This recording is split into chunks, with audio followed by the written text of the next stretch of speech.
Buenas noches con todos. Estoy encantada de estar aquí. Sabemos del valor de la educación médica continua y gracias a la Sociedad Peruana de Neumología y a otras compañías como Eurofarma, hacen posible que esta serie de webinars nos vengan actualizando con el paso de los días.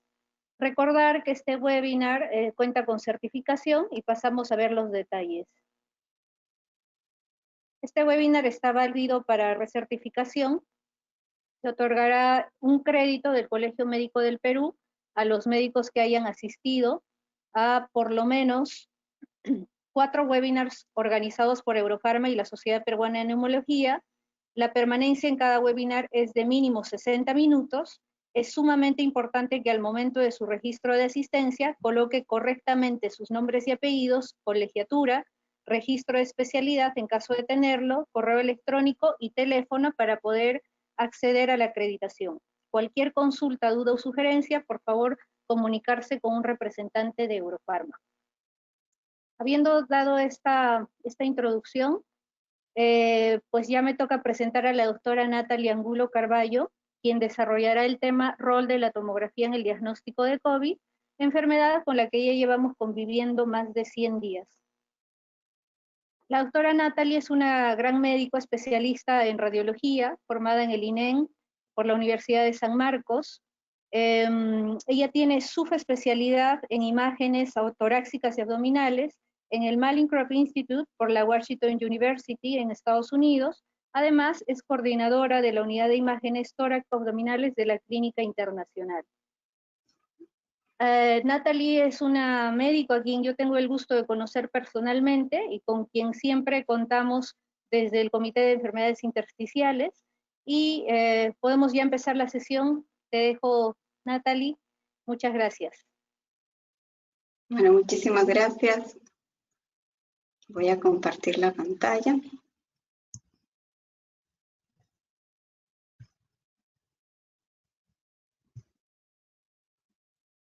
Doctor, el tercer botón de su panel. Okay. ¿Se ve la pantalla? Sí, doctora, puede empezar. Perfecto, gracias. Bueno, quisiera darle el agradecimiento primero a la doctora María del Carmen Venero por la presentación. También quiero agradecer a la Sociedad Peruana de Neumología por la invitación a darles esta conferencia, a hablar sobre todo este tema de tanta importancia en la coyuntura actual y por supuesto agradecerle a todos los participantes esta noche. Bueno, vamos a hablar acerca del rol de la tomografía en el diagnóstico de la neumonía por COVID-19.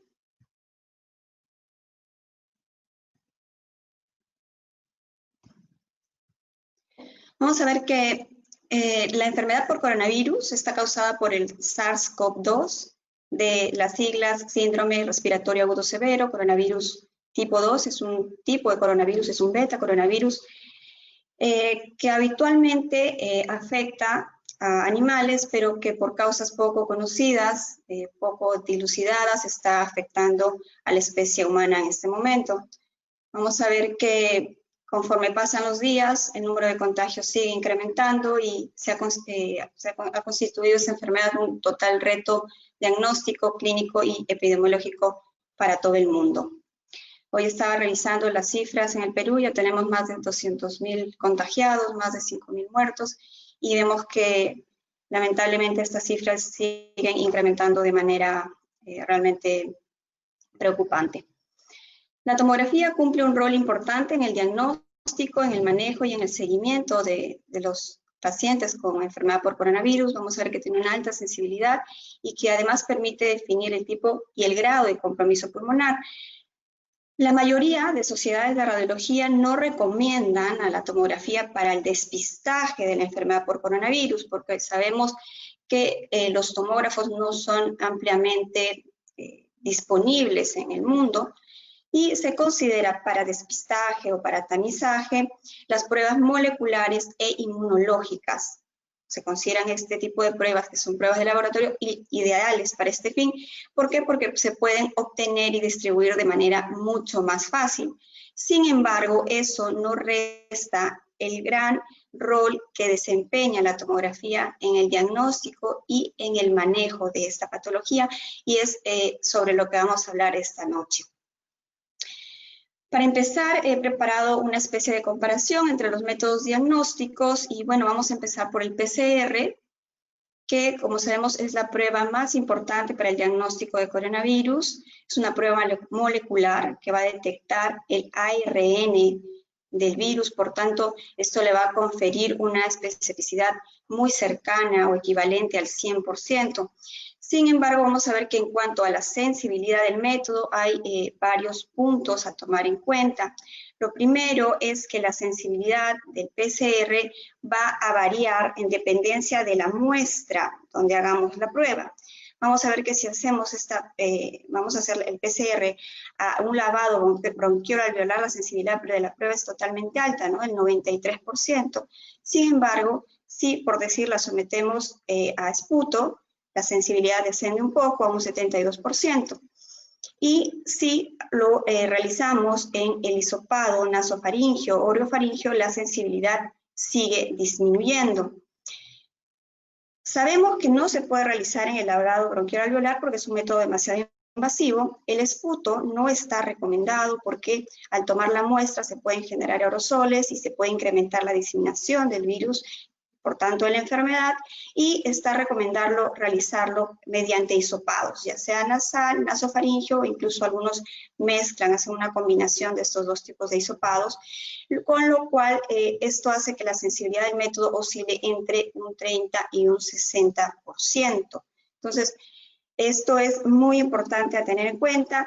También hay que tener en cuenta que estos reportes varían. Este es un reporte tomado de la revista americana de medicina y pueden variar también estos datos. Los mejores que he encontrado es que le dan al hisopado faríngeo del 70%, pero hay otros que también lo reportan con un 40%. ¿Y esto por qué varía? Porque acuérdense que hay diferentes marcas, depende del país, de la técnica, del tiempo en el que se procesen, entonces es variable. Este, digamos, es un consenso, es un promedio de lo que he encontrado y, como les digo, es importante saber que no es una prueba 100% sensible, sino que en promedio oscila entre un 30 y un 60%. Lo segundo que hay que tener en cuenta en relación al PCR es que la sensibilidad del método va disminuyendo conforme sigue el curso de la enfermedad. Hay que tener en cuenta también que como esta prueba mide el ARN del virus, es importante el grado o el porcentaje de replicación del virus. Entonces, eso hace que los primeros días de la enfermedad, el paciente ya tiene la enfermedad, pero como no tenemos una replicación tan alta, puede ser que la prueba los primeros días también dé falsos negativos hasta que se obtenga, digamos, una concentración adecuada de la replicación viral. Entonces, ahí tendremos, digamos, un momento óptimo para tomar la prueba y conforme pase el tiempo, van disminuyendo. Esto tomémoslo como referencia porque hay mucha variabilidad en el reporte de en cuántas semanas o cuántos días se vuelve negativa, totalmente negativa la prueba. Todavía falta muchos más reportes para realmente tener con certeza este tiempo, ¿no? Ahora vamos a hablar acerca de las pruebas serológicas, las llamadas pruebas rápidas. Estas ya no se hacen mediante hisopado, sino a través de la sangre. Se obtienen fácilmente, pueden ser sangre del pulpejo, también he visto que están tomando unas en la flexura del codo y obtienen el suero. Bueno, esta muestra sanguínea se aplica a un dispositivo, se aplica un diluyente y la prueba puede ser leída rápidamente en 10 a 15 minutos, por eso es que se le conocen como pruebas rápidas. Luego estos dispositivos se leen, vamos a ver que tienen un control y lo que va a medir esta prueba, ser una prueba inmunológica, son las inmunoglobulinas. Si da positivo para inmunoglobulina M, quiere decir que este paciente tiene una enfermedad curada, porque la inmunoglobulina M habla de memoria inmunológica. Entonces, el paciente sí tuvo la enfermedad, pero ya se curó. Si, por el contrario, arroja inmunoglobulina M, estaríamos hablando de una enfermedad aguda, una enfermedad activa, y si da positivo para inmunoglobulina G y M, entonces estaríamos hablando de una enfermedad evolutiva. ¿Qué hay que tener en cuenta en este tipo de pruebas? Lo primero es aquí les quería mostrar mostrar estas curvas para que entendamos mejor la idea y vean, esta es la curva que habla acerca de la concentración del virus y que más o menos cursa igual a cómo van desarrollándose los síntomas clínicos, ¿no? Inicia en menor medida, hace un pico y luego desciende. Partiendo de que este es el día en el que se inician los síntomas, vamos a ver que la inmunoglobulina M recién empieza a elevar sus valores aproximadamente a partir del día 7, o sea, 7 días en los que el paciente ya tiene la enfermedad, incluso tiene síntomas, pero la prueba va a dar negativa.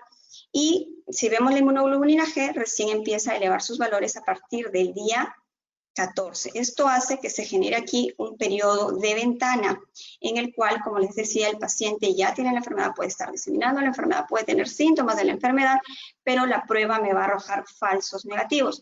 Lo otro importante es saber que, como la prueba es una prueba inmunológica, va a depender de la integridad y de la calidad del sistema inmunológico del paciente. Entonces, si el paciente tiene un sistema inmunológico deteriorado, probablemente esto o demore más o los picos que se desarrollen no van a ser tan marcados, por tanto, eso incrementa también los falsos negativos. En cuanto a la tomografía, vamos a ver que es una prueba altamente sensible, en la mayoría de reportes oscila entre el 90 y 97%, ¿no? Por encima de los dos métodos que ya les he comentado, tiene una especificidad que va a variar entre el 25 y el 96%. Al inicio se reportaban especificidades muy bajas porque, como sabemos, no había mucho conocimiento del virus ni exactamente de cómo se compartía, pero conforme se ha ido conociendo la enfermedad y las características tomográficas asociadas a la implementación de inteligencia artificial con diferentes softwares, ahora se tiene especificidades realmente extraordinarias de hasta un 96%. Vemos que tiene un valor predictivo positivo buenísimo del 90 al 92% y un valor predictivo negativo que va a oscilar entre un 40 y 90%. Entonces, tiene realmente sensibilidades y especificidades muy importantes para el diagnóstico de la enfermedad. Lo otro importante a resaltar es que puede preceder hasta en 4 o 5 días al PCR. ¿Y esto por qué? Porque se sabe ahora de que durante los 2 primeros días de la enfermedad, durante los 2 primeros días de síntomas, más del 50% de los pacientes ya presentan hallazgos tomográficos en los pulmones. Y a partir del día 3, más del 90%. A partir del día 5, más del 95%. Entonces, eso hace que realmente sea una prueba muy útil en el diagnóstico temprano de la enfermedad. En cuanto a la adquisición, vamos a ver que para hacer el diagnóstico de enfermedad por coronavirus solamente requerimos de una tomografía de tórax sin contraste. Es la que está indicada para todo paciente con este tipo de sospecha. No necesitamos el contraste para evaluar el parénquima pulmonar. Siempre lo realizamos en inspiración.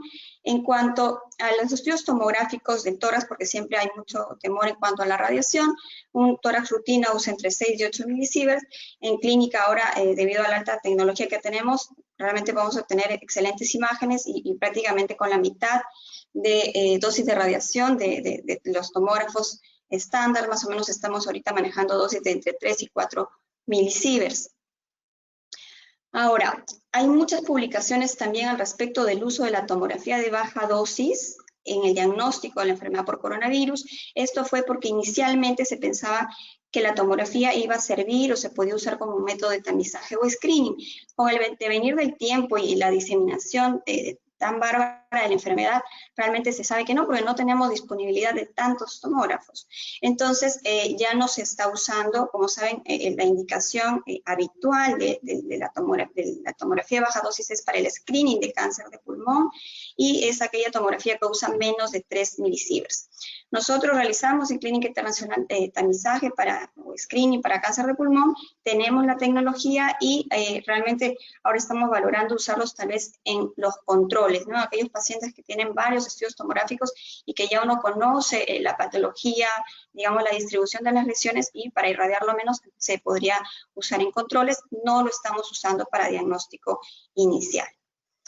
La tomografía de tórax con contraste estaría indicada en aquellos pacientes que, por decir, cursen con distrés o insuficiencia respiratoria aguda, con sospecha de tromboembolismo pulmonar, que como se sabe, de cierta manera, un grupo de pacientes tiene un riesgo incrementado para desarrollar el tromboembolismo. Entonces, en ese tipo de pacientes sí estaría indicado la tomografía con contraste, específicamente una angiotomografía para evaluación de arterias pulmonares, o también lo pueden solicitar cuando estén no solamente pensando en la posibilidad o en la sospecha de una neumonía por COVID, sino que haya sospecha de una patología adicional, mediastinal o pulmonar, que no necesariamente sea la infección por coronavirus. Ahí también está indicada la tomografía con contraste. Este es nuestro protocolo de adquisición. Casi siempre lo que se varía es el tipo de KB y el MAS, que son con los que al final se definen la dosis de radiación, y eso va a depender de la contextura del paciente, ¿no? Si el paciente tiene más peso, es más grande, pues esto lo variamos para, digamos, dar la menor dosis efectiva posible. En cuanto a las indicaciones, yo creo que esto es un punto muy importante. Siempre hay mucha duda, yo creo, de la parte clínica, cuándo realizar el control, ¿no? Cuándo le hago el control, cuándo evalúo al paciente. Y bueno, yo creo que he traído para compartirles hoy, digamos, dos posiciones que yo creo que se asemejan bastante. Una es esta, la primera, que es de la Sociedad Española de Radiología, que ellos, digamos, recomiendan los controles según el contexto de pacientes de urgencia o según los pacientes en seguimiento. Entonces, en el contexto de pacientes de urgencia está totalmente indicado cuando exista discrepancia clínica, analítica y radiológica. ¿Qué quiere decir? Pacientes con alta sospecha clínica, pero que no concuerda con la analítica, en este caso con el PCR o la prueba rápida, o de repente con un rayos X de tórax inicial. Cuando no haya esa incongruencia, siempre una tomografía puede ser esclarecedora, y les digo yo que hemos tenido muchos casos en clínica con pacientes con PCR, incluso con pruebas rápidas, sobre todo negativas, y con estudios tomográficos y clínicamente totalmente positivos. La otra indicación en contexto de urgencia es para definir la ubicación de los pacientes, o sea, para ver si el paciente, tener una respuesta rápida y saber si el paciente va a ir a aislamiento domiciliario, si se hospitaliza, o si va a UCI convencional o a UCI de aislamiento. Sobre todo el PCR, como sabemos, los resultados pueden tardar muchos días, ¿no? Entonces, hasta definir qué medida tomar con el paciente o qué hacer con él, entonces la tomografía, si es que la tienen disponible, también es una buena opción para esclarecer el diagnóstico y tomar una decisión rápida. También está indicado en aquellos pacientes que tengan sospecha o duda de ser positivos para coronavirus y que requieran una intervención terapéutica inmediata o urgente, como una intervención quirúrgica, que vayan a hacer CEPRE o que tengan indicado una biopsia. Y si es que es importante hacer la tomografía, sobre todo para elevar la protección de los profesionales que van a participar o van a intervenir en los procedimientos, ¿no? Y por último, también se considera que este tipo o la tomografía puede ser también indicada según el equipo responsable, ¿no? Según el equipo de guardia, según los diferentes contextos, ellos podrían tomar la decisión también de realizar el estudio tomográfico al paciente. En cuanto a los pacientes en seguimiento, las indicaciones irían más bien en torno a si han tenido o tienen una buena evolución clínica o una mala evolución clínica.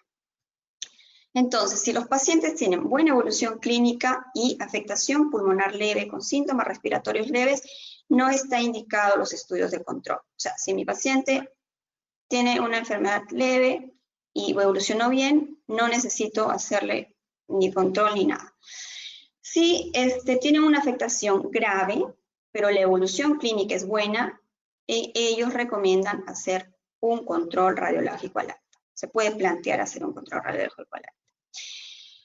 En cambio, si los pacientes tienen mala evolución clínica, ya la valoración de cada cuánto y qué método usar va a depender básicamente de los médicos tratantes, de la valoración clínica del paciente. Se debe priorizar siempre hacer los controles mediante estudios de rayos X portátil, pero si ustedes consideran tener una información clínica mayor, de repente tiene una sospecha de tromboembolismo, de un neumotórax a tensión, de algo que necesite de repente una aproximación diagnóstica mucho más detallada, entonces también está indicada la tomografía en el control en este contexto clínico. También les he traído estos flujogramas que hablan acerca de cuándo deberían indicarse los estudios de imagen. Estos flujogramas son este y otro más que va a venir a continuación. Están propuestos por la Sociedad Fleischner, que como sabemos todos los que nos dedicamos a la parte de pulmones, es una sociedad internacional de expertos en imágenes pulmonares, y ellos plantean estos dos flujogramas y plantean hacer los controles en dependencia del contexto clínico del paciente, y plantean dos escenarios clínicos. Uno, pacientes con síntomas leves, que es este primer escenario clínico que vamos a desarrollar rápidamente. Entonces, si tengo un paciente con síntomas leves, o sea, clínicamente está estable, y este paciente tuvo una prueba para coronavirus, cualquiera de las dos, ya sea inmunológica o serológica, negativa, o a ese paciente con síntomas leves, yo no le puedo realizar la prueba porque no dispongo de ella, pero tiene una probabilidad de pretest muy baja de tener la enfermedad, o sea, los síntomas son muy leves, o incluso me parece que no podrían ser. En este tipo de pacientes no está indicado los estudios de imagen. No se indica la imagen y simplemente el paciente debe ir a monitoreo clínico y se realizarían pruebas de imagen únicamente si es que hay empeoramiento. ¿Qué pasa con aquellos pacientes con síntomas leves que sí tienen una prueba positiva para coronavirus o que no se les pudo realizar esta prueba, pero que sí tienen una probabilidad de pretest alta o moderada? En este tipo de pacientes hay que evaluar factores de riesgo. Factores de riesgo como la edad, como la obesidad, como la hipertensión, la diabetes, y en dependencia si el paciente tiene o no estos factores de riesgo, yo decido si le hago o no le hago los estudios de imagen. En este caso, si no hay factores de imagen, no realizo si no tiene factores de riesgo, no se realizan estudios de imagen, y el paciente, igual que en este primer contexto que les dije, va a ir a monitoreo y solamente está indicada la imagen cuando hay empeoramiento clínico. Si el paciente sí tiene factores de riesgo, a pesar de que sea una enfermedad leve, siempre está indicado los estudios de imagen. Después del estudio de imagen, el paciente debe continuar obviamente en monitoreo y se hacen los controles únicamente si es que hay empeoramiento del cuadro clínico. Vamos a ver ahora el flujograma en el segundo contexto, en el segundo escenario, que es en pacientes con síntomas moderados o severos, un paciente clínicamente comprometido. En este tipo de pacientes, si tienen una prueba de laboratorio negativa o esta prueba no está disponible, igual siempre está indicado la prueba de imagen, porque es paciente que tiene un mayor compromiso clínico. Y en este contexto de una prueba negativa, siendo un paciente sintomático respiratorio importante, prácticamente quien define el diagnóstico es el estudio tomográfico. Entonces, si es que tengo hallazgos tomográficos típicos para coronavirus, este paciente debe ser tratado y manejado como tal. Sin embargo, si es que el estudio tomográfico da indeterminado, tendremos que tratar de repetirle la prueba o, caso contrario, si no se le ha podido hacer, conseguir la prueba para poder hacer el diagnóstico, o caso contrario, la tomografía también podrá dar un diagnóstico alternativo. De repente, la causa de los síntomas respiratorios es una tuberculosis, es un cáncer pulmonar diseminado, ¿no? Entonces, un poco que en este contexto la tomografía ayuda muchísimo a esclarecer el panorama. ¿Qué pasa con los pacientes con síntomas respiratorios moderados y severos y con prueba positiva para coronavirus? También están indicados en ellos los estudios de imagen, porque recuerden que son pacientes comprometidos con síntomas respiratorios importantes. Después de la prueba de imagen, igual van a tratamiento, monitoreo, y solamente se hacen controles cuando haya deterioro del cuadro clínico. Bueno, entonces hasta aquí para más o menos contarles qué es lo que se ha indicado o qué es lo que se recomienda desde las principales sociedades ¿no? de radiología en cuanto al punto de la indicación de los controles y del uso de estudios de imagen. Ahora vamos a hablar acerca de los hallazgos tomográficos. ¿Cómo es que nosotros hacemos el diagnóstico de la enfermedad? Y bueno, para empezar les he traído este pequeño esquema que trata de correlacionar los hallazgos anatomopatológicos con los hallazgos tomográficos. Aquí tenemos un alveolo normal. Vean, tenemos los neumocitos tipo 2, que son encargados de la producción de surfactantes, los neumocitos tipo 1 encargados de realizar el intercambio gaseoso. Y este es un alveolo normal, por tanto, Este sería un estudio tomográfico normal, un parénquima pulmonar normal. ¿Qué pasa? Cuando comienza la infección por coronavirus, lo primero que va a ocurrir es que se van a liberar muchas citoquinas al interior del alveolo y esto va a neutralizar la producción del surfactante. Como aquí todavía no hay secreción ni ningún tipo de alteración más que la ausencia del surfactante, que generalmente ocurre al inicio de incluso antes de que el paciente tenga síntomas, esto tampoco nosotros lo vamos a poder diagnosticar y vamos a tener un pulmón completamente normal.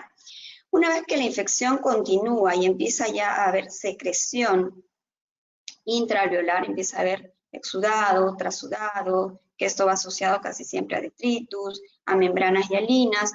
Esto, a pesar de que, digamos, no esté totalmente lleno el alveolo, ya tiene expresión tomográfica y para nosotros se traduce como estas opacidades de alta densidad, mucho más, para decirlo en términos prácticos, mucho más blanco que la densidad normal del pulmón, que es más negra. Este es el famoso vidrio esmerilado, ¿no? Que es un patrón con incremento de densidad, pero que sí me deja ver las estructuras vasculares en su interior y traduce exactamente esto, un alveolo parcialmente lleno, ¿no? De secreciones. Cuando la infección continúa, el alveolo se llena completamente de secreciones, estas secreciones empiezan a unirse con los otros alveolos a través de los poros de Kohn, y esto lo vamos a traducir o se va a traducir en el estudio tomográfico como los famosos consolidados pulmonares, que son mucho más densos y que ya no me dejan ver las estructuras vasculares en su interior. Ahora, ¿cuáles son los hallazgos tomográficos específicos que vamos a ir viendo? Vamos a ver que en términos generales se va a comportar como una neumonía viral que va a tener algunas características típicas y que nos permiten diferenciarlas del resto. Lo primero que vamos a encontrar son opacidades. Se sabe ya que hay 4 tipos predominantemente de opacidades. Uno, las del vidrio esmerilado, que les comenté hace un ratito, el empedrado, que lo vamos a mirar más adelante, los consolidados y también podemos tener bandas parenquimales.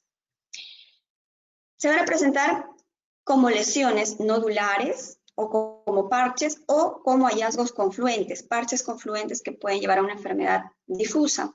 La localización de estos parches o nódulos suelen ser periféricos o subpleurales, los contornos suelen ser mal definidos, la distribución muy importante suele ser bilateral, compromete ambos pulmones y de forma asimétrica. Claro que tenemos que tener en cuenta que cuando la infección es muy inicial podemos tener lesiones únicas y unilaterales. El predominio siempre es basal y posterior, esto también es muy característico de las neumonías por coronavirus, y se ha visto que también pueden tener expresión de algunos signos de neumonía organizativa, como son el signo del halo y el signo del halo inverso, que ahora en un momento más vamos a ver cada uno de estos hallazgos. Como hallazgos poco frecuentes también está reportado el engrosamiento pleural, que generalmente está dado por el compromiso inflamatorio de la pleura adyacente al pulmón inflamado. No es un hallazgo frecuente, pero sí en aquellos pacientes con compromiso pulmonar importante. El derrame pleural también es poco común en las neumonías virales. En todas las neumonías virales es raro tener derrame pleural. Y en el contexto de coronavirus se sabe que se puede presentar en pacientes con infección respiratoria severa, con daño alveolar difuso, que tengan asociado síndrome de distrés respiratorio agudo. Entonces, en ese contexto es esperado tenerlo. En una infección pulmonar leve o moderada, el hecho de tener derrame pleural casi siempre nos tiene que hacer pensar en un diagnóstico alternativo. Las adenopatías generalmente están reportadas en enfermedad severa. Realmente no hay adenopatías o no es usual verlas en infecciones leves moderadas. Y el cambio de calibre de los vasos, el engrosamiento bronquial también está reportado y sobre todo en infecciones severas.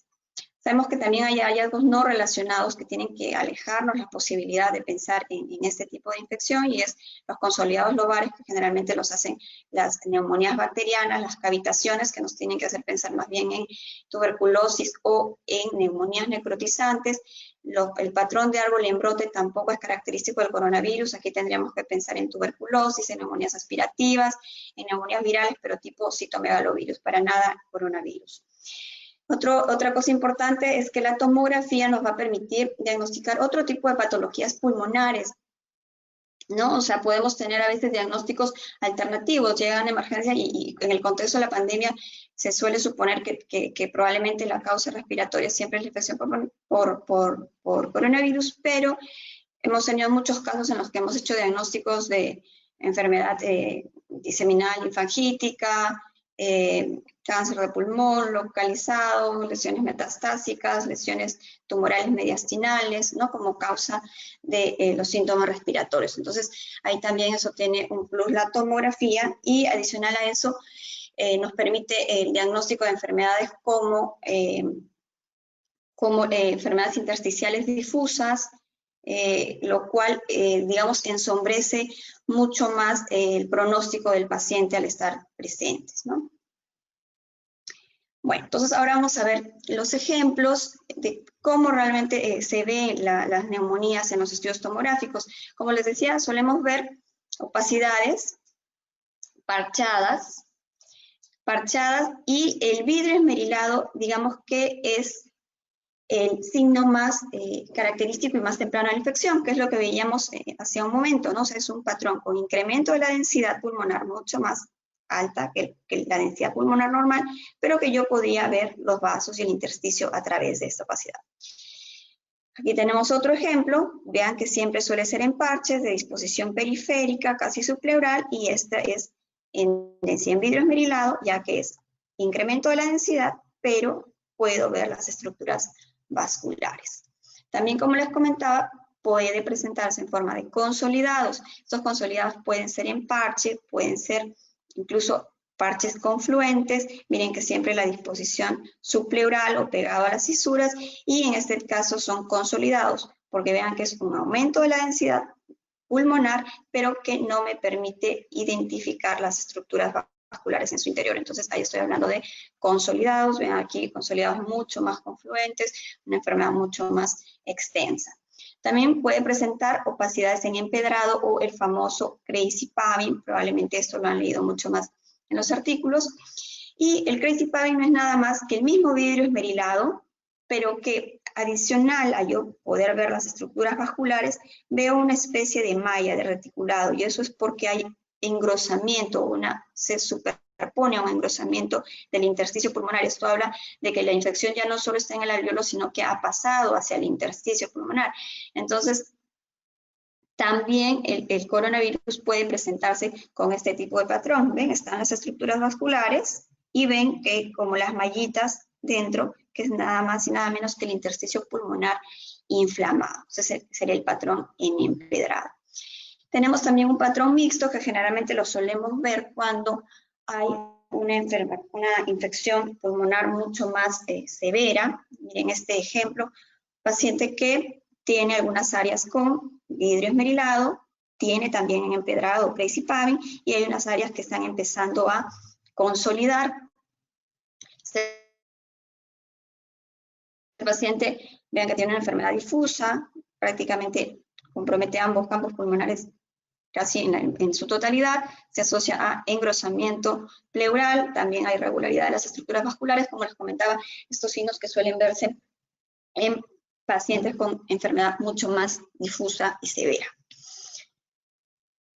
Aquí otros ejemplos para que vean la forma de las lesiones, suelen ser, como les decía, nodulares, cuando son así un poco más pequeñas, pueden ser parchadas, mucho más grandes, siempre la disposición periférica y generalmente basal. Miren aquí, mucho más hacia las bases, donde suelen ser confluentes, y tenemos, por supuesto, ejemplos de afecciones pulmonares mucho más confluentes y mucho más extensas, ¿no? Aquí prácticamente todo en vidrio esmerilado, no vemos consolidados. También pueden presentar, como les decía, signos de neumonía organizativa, como el signo del halo inverso. Este es un ejemplo de un paciente con neumonía por coronavirus confirmada por PCR y tenía esta lesión y otra pequeña opacidad, más pequeña incluso con densidad en vidrio esmerilado, y esto es realmente, si uno de pronto no conoce todas las expresiones posibles de la enfermedad, de repente hubiéramos hecho el diagnóstico de otra patología, de repente incluso de la misma neumonía organizativa, pero el hecho de saber que sí puede formar parte de este contexto nos ayudó a hacer el diagnóstico correcto y se denomina el signo del halo a esto, ¿no? Una pequeña área, un área de consolidación central rodeada por vidrio esmerilado. Entonces, lo que se denomina el signo del halo, aquí lo tengo en coronal para que vean la consolidación al centro y el halo alrededor, ¿no? Y este paciente, como les dije, tenía poquísimo compromiso pulmonar y fue positivo para coronavirus. Miren este otro paciente, a diferencia del otro, el que teníamos una lesión o un signo del halo único, vean aquí tenemos múltiples signos del halo, prácticamente este paciente de ápice a base tenía múltiples signos del halo en el interior de todo este compromiso pulmonar difuso en vidrio esmerilado y que también tenía algunas áreas de consolidado, como lo vemos acá, una enfermedad también bastante difusa. Aquí les tengo un ejemplo también de uno de nuestros pacientes con signo del halo inverso. ¿Qué quiere decir? Si es que el signo del halo era consolidación al centro con vidrio esmerilado periférico, el halo inverso es al revés, el vidrio esmerilado está en el centro y la consolidación es la parte que lo rodea o lo circunda. Por último, también este tipo de pacientes pueden presentar, como les mencioné, bandas parenquimales. Las bandas parenquimales son estas opacidades lineales, suelen ser irregulares, y generalmente son la expresión de la reabsorción de los consolidados parenquimales. O sea, cuando empiezan a reabsorberse los consolidados, empiezan a aparecer estas bandas que simulan mucho atelectasias y cuando uno les hace seguimiento a estos pacientes realmente resuelve prácticamente todo, ¿no? Faltará ver en los pacientes de UCI y de repente con ventilación mecánica qué tipo de secuelas tendrán, ¿no? Pero la mayoría de pacientes con neumonía moderada, incluso leve, suelen limpiar o digamos resolver la enfermedad de forma completa. Lo otro importante es saber que estos hallazgos, estas expresiones tomográficas van a variar según el curso de la infección. Ya está prácticamente establecido o es conocido que la enfermedad va por diferentes estadios y lo más aceptado ahora son estos 4 estadios, ¿no? Un estadio temprano, progresivo, un estadio pico y de absorción o reabsortivo. Y vamos a ver cómo va variando. Esto es importante porque, sobre todo para nosotros hacer el diagnóstico, si yo no tengo noción de cómo cursa la infección, yo puedo de repente pensar que es un hallazgo no típico, ¿no? De la enfermedad. Pero si conozco realmente todo el contexto, incluso hasta puedo predecir en qué momento de la infección puede estar el paciente. Entonces, en el estadio temprano, que va de 0 a 4 días, por lo general suelen haber únicamente opacidades en vidrio esmerilado. Acuérdense que también en los 2 primeros días de la infección, hasta un 50% de los pacientes podrá tener una tomografía normal, entonces también puedo tener una tomografía totalmente normal. En el estadio progresivo, que es entre los 5 y 8 días, se mantienen las opacidades en vidrio esmerilado, pueden aparecer opacidades en empedrado y empiezan a aparecer los consolidados pulmonares. En el estadio pico, que va entre el día 9 y 13, digamos que el hallazgo predominante suelen ser los consolidados. El vidrio esmerilado puede incluso permanecer en algunos pacientes, se reemplaza completamente por consolidados. El empedrado también puede permanecer y inician a aparecer las bandas parenquimales. En la etapa de absorción, que es más allá del día 14, ya se empiezan a absorber totalmente las consolidaciones y puede quedar el vidrio esmerilado.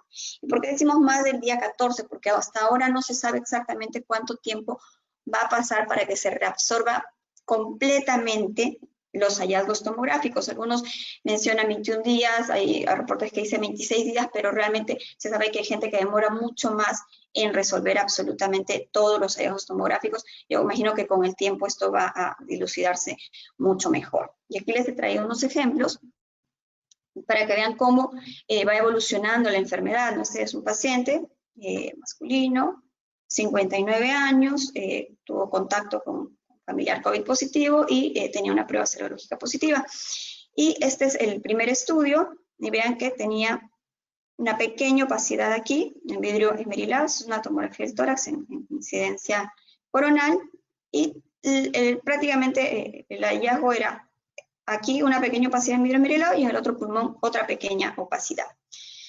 Se le hizo un control a los 5 días y vean cómo estas opacidades han incrementado. Aquí vemos que ya empieza a aparecer otra pequeña opacidad. Se realiza un nuevo control, nuevamente en 5 días, y vean cómo las opacidades en vidrio esmerilado han incrementado de forma significativa, han empezado a aparecer los consolidados. O sea, aquí probablemente estaba en el estadio pico de la enfermedad, y luego se le realiza otro control ya aproximadamente 15 días de esta última tomografía, y vean cómo ya resolvió prácticamente el mayor porcentaje de las opacidades en vidrio esmerilado.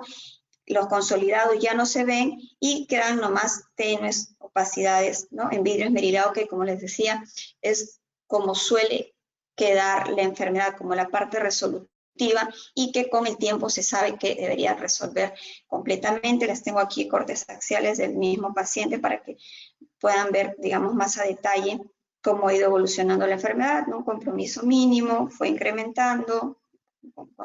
Aquí solamente opacidades en vidrio esmerilado, un poquito más extensas. Aquí definitivamente un compromiso mucho más difuso, y el control tardío, resolución casi total en comparación a este estudio tomográfico, pero todavía tenemos las opacidades en vidrio esmerilado. Entonces, empezó como vidrio esmerilado, termina como vidrio esmerilado, y los consolidados suelen estar en el centro. Se preguntarán, ¿todos los pacientes evolucionan así? No, no todos, la gran mayoría sí. Este es otro paciente, también para ver la evolución de la enfermedad. En este caso, paciente varón, 46 años, llegó a emergencia con tos, dificultad respiratoria, la prueba serológica rápida dio positivo para inmunoglobulina G, inmunoglobulina M, y negativa para inmunoglobulina G, o sea, estaba en un estadio inicial, un estadio agudo de la infección. Y vean, igual es un estudio tomográfico del tórax en corte coronal, ventana parenquimal, y vean los grandes consolidados, en este caso, las grandes opacidades con morfología en parche, aquí predominantemente en vidrio esmerilado, porque puedo ver las estructuras vasculares, y que sí tienen incipientes áreas de consolidación muy pequeñas. Este paciente se le realizó un control a los 6 días, y vean cómo el compromiso pulmonar incrementaron las opacidades, y prácticamente el vidrio esmerilado se reemplazó por consolidados, ¿no? ¿Y por qué sé que son consolidados? Porque recuerden que no me permite ver la trama vascular, ni tampoco el intersticio. Entonces, el paciente progresó clínica y radiológicamente. Luego se le hizo un control más tarde, aproximadamente a los 15 días, y vean cómo los consolidados se han prácticamente reabsorbido, y han aparecido gran cantidad de bandas parenquimales. Obviamente, esto habla de que la enfermedad tiene un curso bastante largo, porque imagínense, aquí prácticamente el paciente tiene 20 días de enfermedad y no acaba de resolver el cuadro, por lo menos desde el punto de vista tomográfico. Esto es el mismo paciente, para que vean cómo de vidrio esmerilado evolucionó a consolidados, con, digamos, una progresión tomográfica de la infección, y aquí prácticamente la parte resolutiva de la misma, con las bandas parenquimales y con los consolidados parcialmente resueltos. Ahora, ¿cómo clasificamos nosotros los hallazgos? ¿Cuáles son los grados de sospecha de la infección? Nosotros en Clínica Internacional usamos las recomendaciones de las guías rápidas de la Sociedad Española de Radiología. Ellos clasifican los hallazgos en 4. Uno, como hallazgos sugerentes de neumonía COVID, o hallazgos indeterminados de neumonía COVID, y hallazgos poco probables de neumonía COVID, y por último, tomografía normal. Cuando consideramos hallazgos típicos, bueno, más o menos lo que íbamos diciendo, opacidades en parche. Vamos a mirar ahora también unos ejemplos: opacidades en parche, ambos campos pulmonares, distribución asimétrica. Entonces, cumple todos los criterios, listo. Ese es paciente con hallazgos sugestivos. Hallazgos indeterminados son aquellos que nos pueden conllevar a duda. ¿Por qué? Porque podría ser por neumonía por coronavirus, pero podría ser neumonía de repente por otro tipo de virus o por otra afección, como de repente una neumonía intersticial no específica con vidrio esmerilado extenso. Entonces, cuando tenemos este tipo de controversia, es mejor reportar como indeterminado y mencionar digamos, el diferencial, o sea, dentro de qué contexto podrían estar incluidos estos hallazgos, ¿no? Podría ser coronavirus, pero también podría ser 2 o 3 posibilidades diagnósticas según lo que encontremos. Y por último, aquellos hallazgos poco probables, como les mencionaba, hace un poco son aquellos que nos conllevan a pensar en otros diagnósticos, como neumonía, tuberculosis, ¿no? Aspergilosis, en fin. Nosotros usamos esto por consenso, nos parece que digamos, brindamos una información mucho más completa, simplemente brindar de repente una probabilidad de que sea o no sea, sino que tratamos como que de brindarle información un poco más clara y se correlacionan mucho estas recomendaciones de la Sociedad Española con las de la Sociedad Americana. Ellos también clasifican sus hallazgos como hallazgos típicos, hallazgos indeterminados, hallazgos atípicos o tomografía negativa, ¿no? O sea, son bastante parecidos, así que esta es la manera como nosotros reportamos o catalogamos nuestros hallazgos.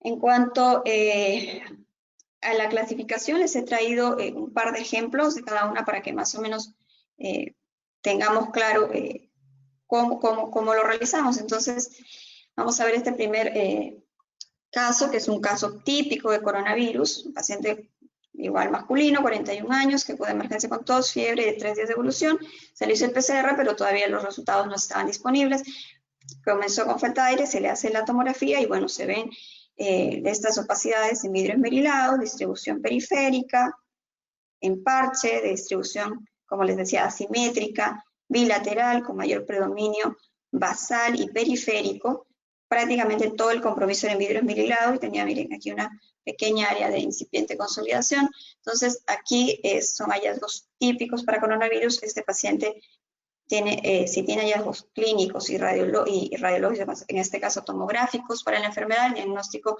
está realizado, no está hecho. Otro ejemplo, paciente igual masculino, 38 años, tos y fiebre, y llegó con dificultad respiratoria, no se le había tomado las pruebas inmunológicas, se le hace el estudio tomográfico y vean que se ven estos áreas consolidativas, pequeñas áreas también, con el vidrio esmerilado, de morfología en parche, distribución difusa, asimétrica, ambos campos pulmonares, con disposición predominantemente periférica y subpleural. Este caso también un caso típico de coronavirus. Como les decía, es importante conocer la evolución de la enfermedad porque normalmente la neumonía viral suele siempre comportarse con opacidades vidrio esmerilado. Entonces el hecho de a veces tener consolidados podría hacer dudar el diagnóstico, ¿no? Entonces, de repente, pero si uno conoce el curso de la enfermedad más el contexto clínico, es más que suficiente para hacer el diagnóstico correcto de la enfermedad. Casos indeterminados, vamos a considerar realmente pocos, digamos, en condiciones muy específicas. Acá les he traído 2 ejemplos, por decir, una paciente femenina, 29 años, tos seca, dolor de garganta, refería a contacto con un paciente positivo para coronavirus, se le hace el estudio tomográfico y tenía 2 pequeñas opacidades, esta y aquí otra muy pequeñita en vidrio esmerilado, súper pequeñas, y el resto del pulmón estaba completamente normal. Entonces, esta paciente, por decir, no cumplía todos los criterios para hacerle el diagnóstico tomográfico de coronavirus y se reportó como indeterminada, pero como siempre conversamos con nosotros, con los radiólogos, en las diferentes reuniones académicas, que ahora también son por Zoom, son por vía virtual, es claro, un paciente en este contexto clínico, una paciente tan joven, es difícil que esto corresponda de repente a un carcinoma lipídico o un adenocarcinoma in situ, ¿no? Tampoco a una secuela por siendo una paciente tan joven. Entonces, realmente en un contexto de pandemia, incluso hallazgos así de pequeñitos, tienen que hacernos sospechar en que este paciente puede tener infección por coronavirus, y eso es lo que obliga a no reportar el estudio como normal, sino a decir, oye, realmente sí puede tener y la probabilidad es alta, ¿no? Sin embargo, no se cataloga o no se informa como contundente o como típico de coronavirus, porque como sabemos, faltan de repente varios criterios, ¿no? Pero el contexto epidemiológico ayuda muchísimo para el diagnóstico. Este es otro ejemplo, una paciente de 44 años, también femenina, acudió a emergencia con fiebre, tos y dolor en el pecho, de 6 días de evolución, se le hace el estudio tomográfico y se ven aquí, vean estas opacidades alveolares, confluentes, un poco que daba la impresión de querer estar realizando aquí un poquito, desarrollando un poco de árbol en brote, que comprometía prácticamente solo un segmento, el segmento basal anterior del lóbulo inferior derecho, vean aquí también la misma imagen. Entonces, este es un hallazgo también indeterminado para coronavirus. ¿Podría ser? Sí, podría ser una expresión atípica del coronavirus, porque como vemos, no cumple todos los criterios, por ahí que tiene un poco de disposición adyacente a la cisura, un poco que es subpleural, podríamos decir, bueno, podría ser un poco de virus inferior, entonces, no cumple todos los criterios, encima es un único segmento, entonces esto bien podría ser expresión de una incipiente neumonía bacteriana o podría corresponder a otra neumonía atípica, entonces es también un típico caso en el que se reporta como indeterminado. Las no compatibles, se ha traído también aquí un par de ejemplos, por decir esta paciente femenina, 36 años, acude con tos persistente, fiebre, dificultad respiratoria y vean lo que obtuvimos en la tomografía. Opacidades, digamos, consolidativas, alveolares, pero que van rodeando al intersticio peribroncovascular, o sea, a todas las estructuras bronquiales. Entonces, este paciente tiene prácticamente una distribución central de su enfermedad, o sea, no es una típica enfermedad periférica como suele presentarse el coronavirus, en este caso era todo lo inverso, ¿no? Sí hay consolidados, sí hay opacidades, pero la distribución es muy importante, en este caso eran opacidades centrales y que seguían el trayecto de los bronquios, incluso acá tenemos un poquito de árbol en brote, en este caso se trató de una aspergilosis pulmonar. Otro ejemplo, paciente de 51 años, tos persistente, productiva, fiebre y escalofríos. Esto es lo que encontramos en la tomografía, ¿no? Opacidades con patrón de árbol en brote, de distribución difusa, ambos campos pulmonares, también tenían el lóbulo superior áreas de consolidación, incluso con pequeña cavitación, típico de una tuberculosis. Eso también se debe clasificar como no concordante o atípico para coronavirus y, bueno, relaciona proceso específico.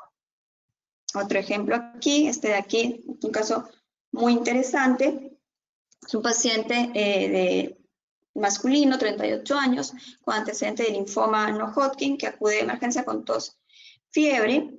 Esta es la primera tomografía que se le hace. Y vean que el paciente tiene unas pequeñas opacidades nodulares, pero con necrosis central, con cavitación central. Y adicional a eso también vemos unas opacidades en parche, con densidad en vidrio esmerilado, en ambos campos pulmonares. Entonces, el hecho de tener las opacidades en parche, distribución difusa bilateral, asimétrica, eso hace pensar definitivamente en coronavirus. Lo que no concordaba eran las pequeñas opacidades y mucho menos la necrosis o la cavitación central. Entonces, en un caso así, hay que siempre sospechar de coinfección. Y este paciente tenía una infección por coronavirus y además tenía una aspergilosis pulmonar invasiva que se confirmó también con la prueba del galactomanano. Este paciente también se le hizo control posterior. Vean cómo en el control prácticamente las pequeñas opacidades nodulares o pseudonodulares con cavitación central persistían, se vio un incremento incluso del compromiso parenquimal debido a la neumonía viral, o sea, se hicieron mucho más extensas y confluentes las opacidades en vidrio esmerilado, y en el siguiente control, que prácticamente ya es un mes después, vean cómo ha disminuido ambas infecciones, ¿no? Tanto la aspergilosis y también los hallazgos o la expresión de la infección por coronavirus también prácticamente ya eran mínimas, ¿no? Un caso bastante interesante y que también se puede presentar, ¿no? A veces coinfección, a veces puede ser también coinfección de viral con bacteriana, tuberculosis más coronavirus. Hemos visto pacientes con cáncer de pulmón más coronavirus, metástasis pulmonar más coronavirus, o sea, realmente siempre hay que estar atento a este tipo de coinfecciones, ¿no?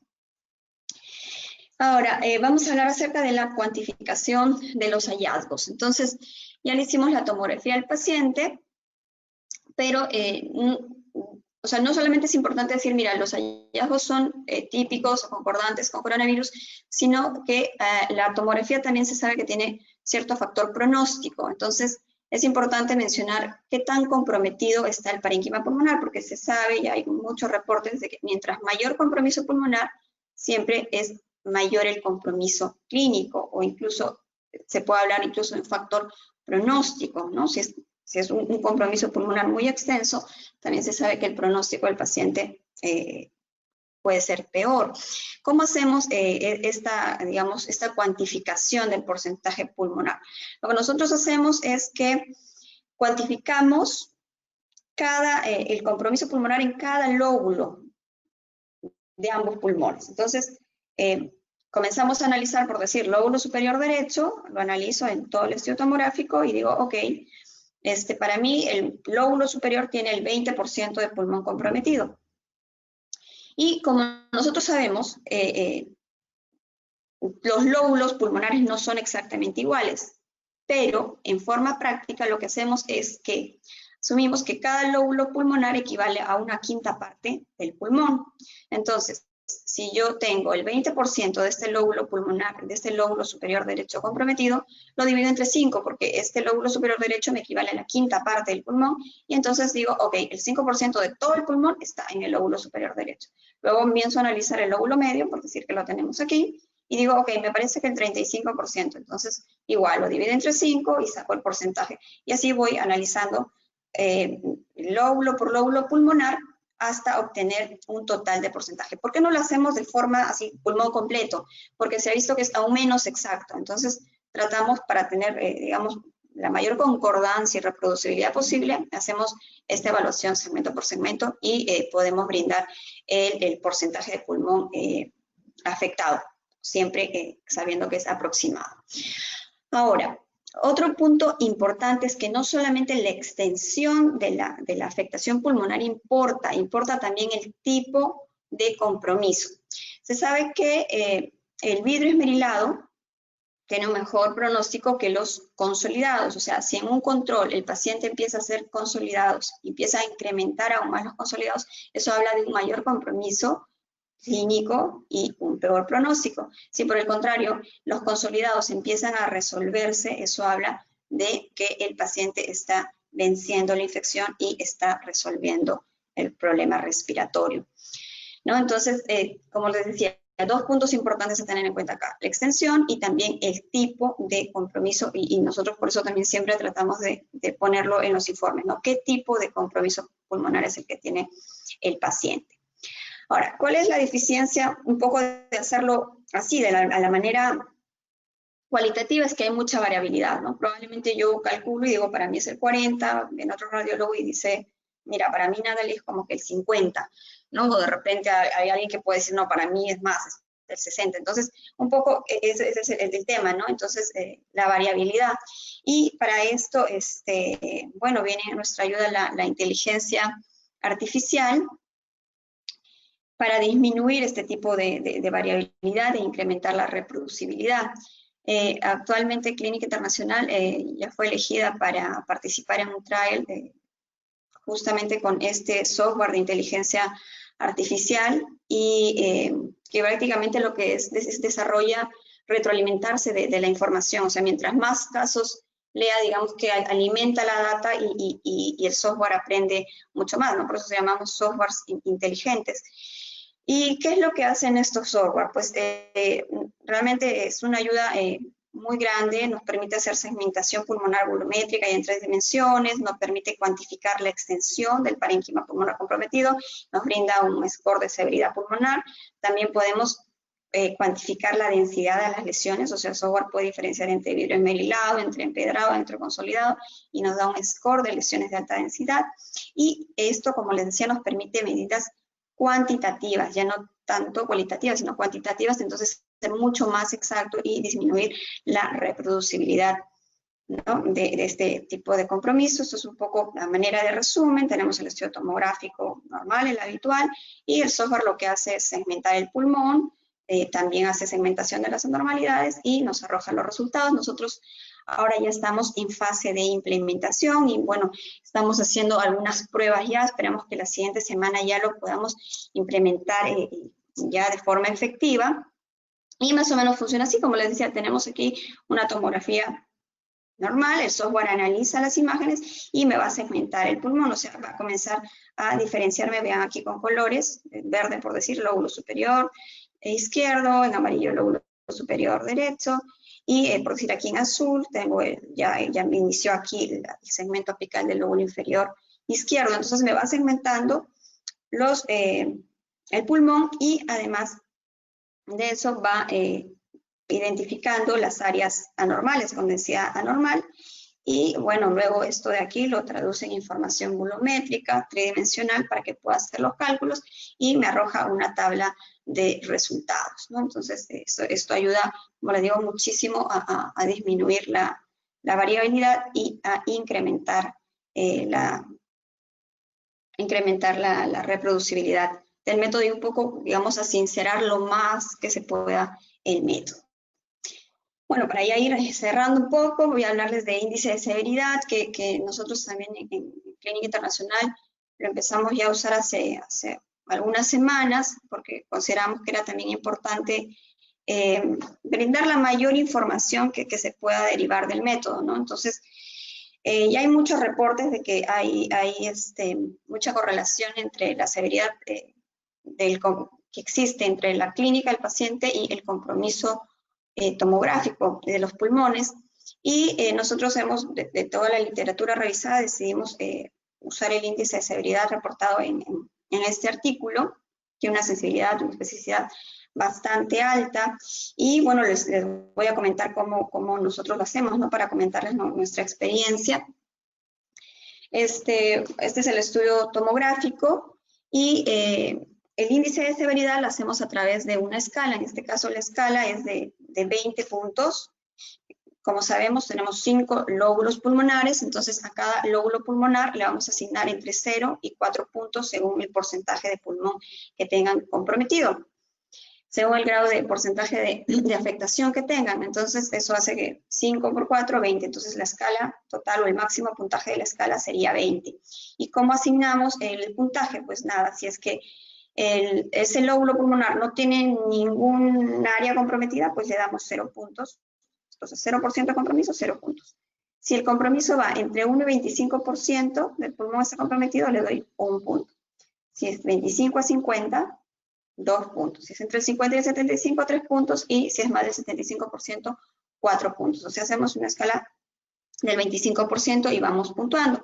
Entonces, si ya sé qué puntaje doy, pues nada, simplemente analizo la imagen y digo que este es el lóbulo superior y veo que tiene acá esta opacidad, tiene esta otra, y digo, bueno, esto me representa más o menos un 20% de este lóbulo pulmonar, entonces 20%, y digo, ok, le tendría que asignar 1 punto, ¿no? Y así voy evaluando segmento por segmento, igualito, lóbulo por lóbulo, perdón, y entonces analizo por decir lóbulo medio, y digo, no, este pulmón tiene más del 25, o sea, debe tener el 35%, entonces, por tanto, le doy 2 puntos, y voy analizando así todo, ¿no? El lóbulo inferior, y hago la sumatoria, y me va a arrojar el índice de severidad de este paciente, ¿no? Entonces lo importante es, igual nosotros hacemos la evaluación segmento por segmento, tanto para ver el porcentaje pulmonar como para definir el índice de severidad.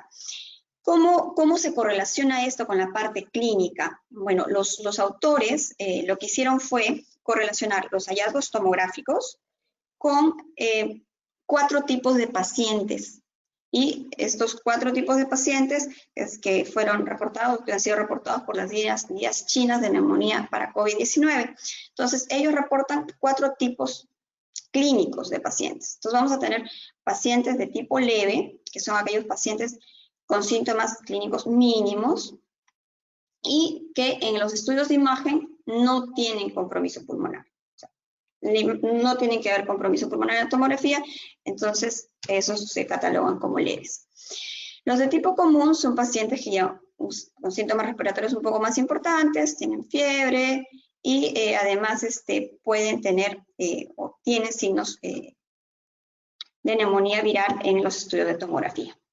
Luego tenemos los pacientes de tipo severo, que son aquellos pacientes que tienen que cumplir estos 3 criterios. Primero, el distrés respiratorio, que se mide con frecuencia respiratoria mayor o igual a 30, aquellos pacientes con saturación de oxígeno al reposo menor o igual a 93%, y aquellos pacientes en los que la presión arterial de oxígeno entre la FiO2 sea menor o igual a 300 milímetros de mercurio. Y por último, el cuarto tipo de pacientes, según la clínica, serían los pacientes tipo crítico. Estos son los pacientes que tienen insuficiencia respiratoria que requieren ventilación mecánica, pacientes con shock o que tengan falla de algún órgano multiorgánica y que requieran monitoreo y tratamiento en UCI.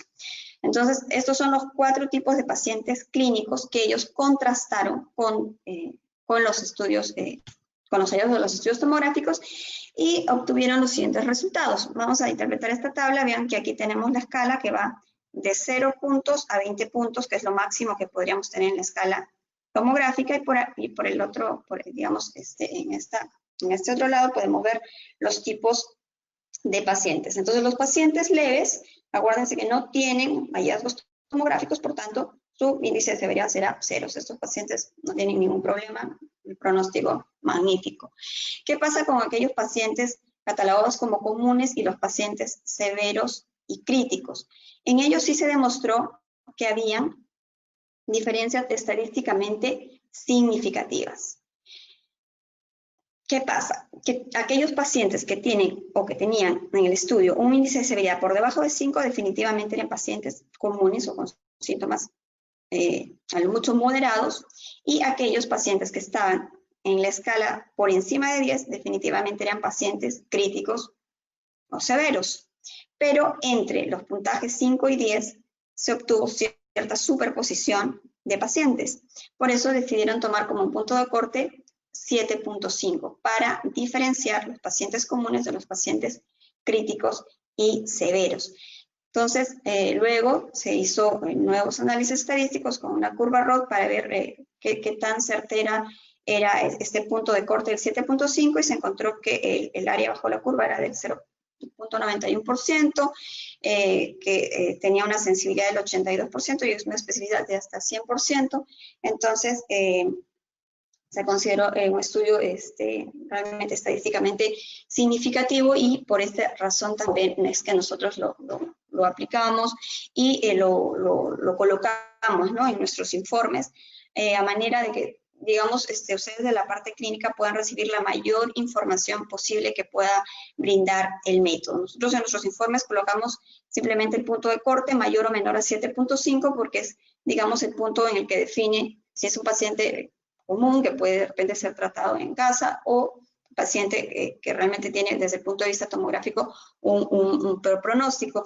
Obviamente nunca colocamos severo, crítico, ni esto, porque sabemos que la tomografía es un criterio más, ¿no? O sea, ustedes tienen muchísimos criterios clínicos que de repente les van a hacer mucho más asertivos, entonces es como que la sumatoria de todo esto lo que al final va a llevar a que ustedes tomen una decisión adecuada para el paciente.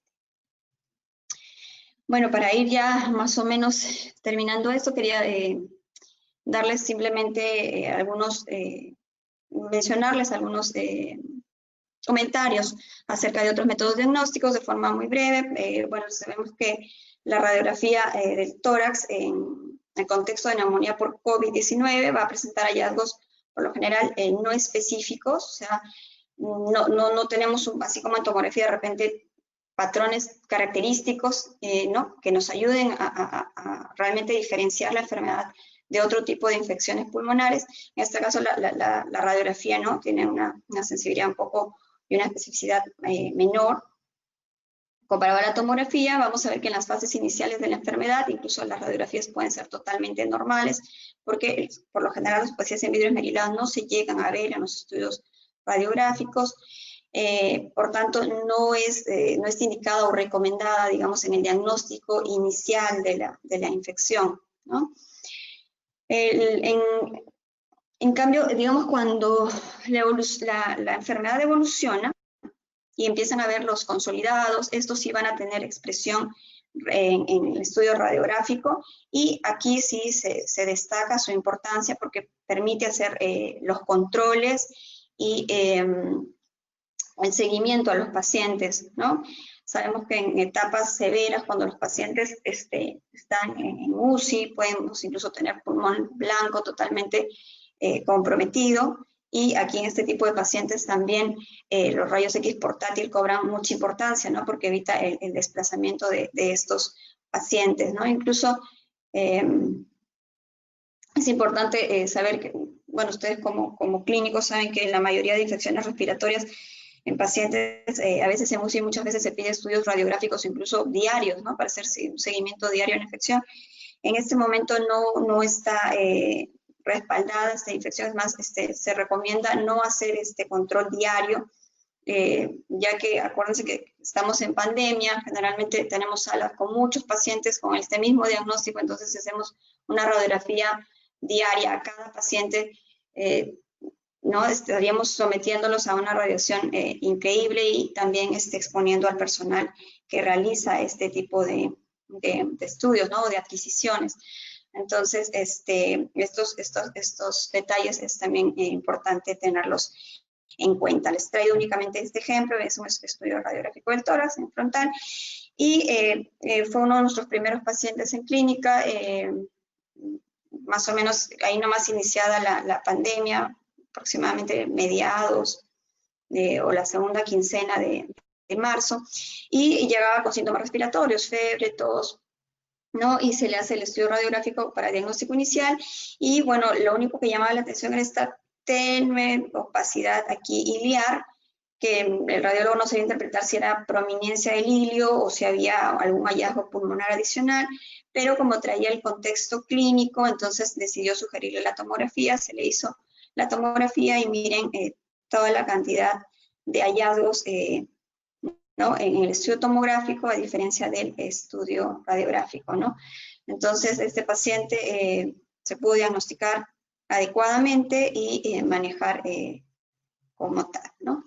En cuanto a la ecografía pulmonar, vamos a ver que los hallazgos también son inespecíficos para COVID-19. En este tipo de estudios se pueden visualizar líneas, se pueden visualizar consolidados subpleurales, también se puede ver el derrame pleural. Sin embargo, tiene una baja sensibilidad, una baja especificidad y también una mala reproducibilidad. Muy por debajo del resto de los métodos, incluso hay muy poco reportado acerca de este método aplicado a la neumonía por COVID, pero en general la mayoría de sociedades no recomiendan su uso, ¿no? Vamos a ver que el principal uso digamos, la implementación del método es en pacientes críticos que de repente no pueden movilizarse, que no cuentan con otro tipo de estudio de imagen para hacerles el seguimiento. Y la ventaja, claro, es que se puede realizar en la misma cama del paciente, evita su desplazamiento, no usa radiación, sin embargo, incrementa de forma exponencial el grado de exposición al personal de salud a quien desarrolla la prueba, ¿no? Y con esto cierro para más o menos mostrarles nuestra experiencia. Hasta la fecha tenemos, bueno, realmente está cerrado hasta el 16 de este mes, 1.789 casos en total con neumonía por COVID, sospechosos de neumonía viral, neumonía por COVID, detectados por tomografía. Vamos a ver que hemos tenido al inicio de la pandemia, por decir un único paciente diagnosticado, pero hemos tenido días en los que se han diagnosticado hasta 40 pacientes por este método. En cuanto a digamos, la distribución según sexo, vamos a ver que el gran porcentaje de pacientes infectados son pacientes masculinos, casi el 67%, y en mucho menor proporción afectadas las mujeres, y esto también va de la mano más o menos con lo reportado de forma internacional, ¿no? Por último, vemos este cuadro también lo puse porque me parece importante para que vean cómo la enfermedad o el compromiso pulmonar es mucho más agresiva conforme pasa la edad, ¿no? O sea, mientras el grupo etario es mayor, el compromiso pulmonar es mucho mayor, y como sabemos la infección es mucho, digamos, más benévola en los pacientes jóvenes, ¿no? Sobre todo en los niños. Nosotros tenemos una edad promedio reportada hasta el momento de 49 años, el rango de edades de nuestro paciente más joven ha sido 13 años, y hemos tenido pacientes de hasta 25 años. Como les decía, ¿no? El menor porcentaje de compromiso pulmonar es prácticamente en los pacientes más jóvenes, y el mayor compromiso en los pacientes de mayor edad. Bueno, esto según nuestra experiencia. Y bueno, con esto termino. Les agradezco muchísimo la invitación. Les agradezco a los que aún permanecen ahí para escuchar toda esta charla. Y también no puedo dejar de agradecer al equipo de radiólogos de Clínica Internacional. Esto no es un trabajo de uno, es un trabajo de mucha gente ¿no? que día a día va, informa los casos, que reporta, y a las jefaturas también por todo el respaldo y la ayuda incondicional de siempre. Bueno, hasta aquí yo terminé. Muchísimas gracias, y ya le doy el pase a la doctora Venero. Muchas gracias, Natalie. Una excelente ponencia, como siempre. Nunca nos cansamos de aprender. Ahora vamos a tener 2 minutos para que algunos asistentes terminen sus preguntas a través del chat, y voy a dar pase en tanto al bloque del auspiciador. Gracias.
Ok, Natalie, entonces tengo muchas preguntas de casi a 600 asistentes que llegó la ponencia. Hay muchos que tienen que ver con con la secuencia de los síntomas y la aparición de los hallazgos tomográficos. Hay preguntas con respecto, por ejemplo, a qué lesiones podrías encontrar en pacientes que no tienen síntomas, y cómo estas lesiones pueden ir avanzando en el tiempo. Hay otra pregunta acerca de lo mismo sobre cómo podrías explicar que, como mencionaste en tu ponencia, que existen lesiones tomográficas los primeros días, sin embargo, los signos inflamatorios aparecen con mayor preponderancia a partir del día 8 de la infección. ¿Qué nos podrías decir al respecto de la aparición de las imágenes y su secuencia en el tiempo? Sí, digamos, lo positivo de la tomografía es que logra hacer el diagnóstico de la enfermedad de forma muy temprana. O sea, probablemente el paciente empiece los síntomas el día de hoy y el día que inicie los síntomas, el 50%, incluso en los 2 primeros días, ya va a tener hallazgos tomográficos. Y esto es porque, acuérdense que hablamos de una neumonía viral. Yo creo que incluso los pacientes que no tienen hallazgos tomográficos probablemente sea porque solamente dan una infección respiratoria alta, pero la gran mayoría sí hace, o sea, una neumonía por el virus. Entonces, eso hace que claro, de manera muy inicial, una vez que el virus se instala en los neumocitos, y el paciente ya empieza a tener síntomas respiratorios, porque acuérdense que hablamos desde iniciados los síntomas, no hablamos los 14 días previos de incubación, hablamos desde el inicio de los síntomas, los 2 primeros días, y el paciente empieza a hacer tos o, digamos, flema, falta de aire, y empieza a tener hallazgos tomográficos. Por lo general, los primeros 4 días son hallazgos leves, que son el vidrio esmerilado, ¿no? Que digamos es la expresión mínima en la que el pulmón, o digamos en este caso siendo específicos los alvéolos, tienen muy poco exudado o trasudado en su interior y ya logran tener cierta expresión. A partir del día 3, la mayoría, más del 90%, va a tener una expresión mucho más marcada de la enfermedad, ¿no? Entonces, si me preguntan, ok, pero puede existir pacientes asintomáticos, ¿no? Asintomáticos que, digamos, han tenido un contacto con un familiar positivo y si hacen la tomografía, ¿van o no van a tener hallazgos? Sí, sí tienen hallazgos. Tenemos muchísimos pacientes que simplemente se hacen la tomografía por el hecho de ser familiar positivo, se hace una prueba rápida o un PCR, sale negativo, pero dicen, oye, pero es mi esposo, o es mi mamá, o es alguien con el que he tenido contacto, sí debo tener la enfermedad, y a veces insisten en hacerse un estudio tomográfico, y sí vemos hallazgos tomográficos. Y es increíble, los pacientes son totalmente asintomáticos.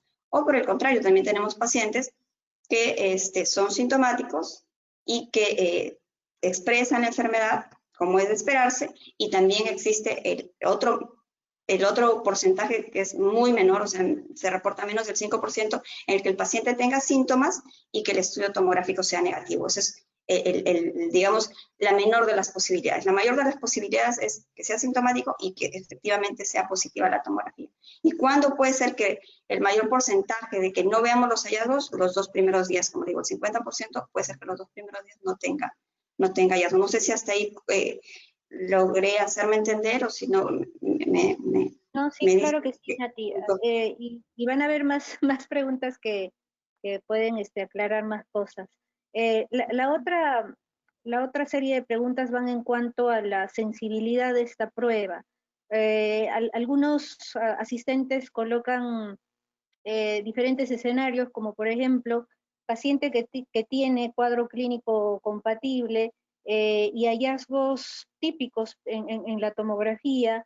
Sin embargo, tiene una prueba negativa, una prueba ya sea molecular o prueba serológica negativa. ¿Qué tan sensible es una tomografía más cuadro clínico? ¿Podría reemplazar la confirmación de COVID en un paciente? Me ponen escenarios como, por ejemplo, el caso de que este paciente fallezca y yo lo podría reportar confirmado como COVID, o por ejemplo, una doctora que es cardióloga y que antes de hacer una angiografía, ella podría confirmar un hallazgo tomográfico y clínico sin tener una prueba molecular o serológica. Sí, o sea, está establecido así. O sea, si yo tengo clínica, o sea, tengo la sintomatología clínica, o sea, porque ya tenemos el contexto, ¿no? El contexto es lo primero, ya tenemos el contexto. Si el paciente tiene la clínica y el estudio tomográfico tiene hallazgos sugestivos, o sea, típicos de neumonía viral, el diagnóstico está hecho. Independientemente que la prueba serológica o la inmunológica sea negativa. Es más, en esos pacientes se debería insistir, si es que es posible, en repetirles la prueba para que realmente se corrobore que sí es positivo. Nosotros en clínica hemos tenido esos pacientes que a la segunda o a la tercera prueba recién se ha positivizado la prueba, pero es muy factible. Entonces, no necesitamos esperar a que se positivice la prueba, ya sea inmunológica o serológica, para poder tratar al paciente. O sea, si yo tengo la clínica, o sea, ya tengo el contexto, la clínica, más los hallazgos tomográficos típicos, el diagnóstico está hecho. Ese paciente se tiene que tratar y manejar como tal. Eso ya está reportado así, ¿no? O sea, se tiene que manejar como tal. Prácticamente se acepta en todas las sociedades, ¿no? Ahora, esa pregunta de si puedo reportarlo en digamos, para el certificado de función, ese sí creo que es un tema ya un poco más administrativo. No sé si llegue a ese punto, porque creo que se tiene que reportar únicamente los que están demostrados por PCR o por pruebas. Entonces es un tema un poco más administrativo, pero desde el punto de vista clínico, sí, definitivamente se tiene que manejar como tal, como un paciente con COVID. Gracias, Nati. Hay otra serie de preguntas con respecto a diferencias que podríamos encontrar en diferentes grupos. Por ejemplo, si es posible describir diferentes lesiones en obesos y no obesos, en jóvenes o en adultos mayores, en pacientes que tienen tuberculosis y no.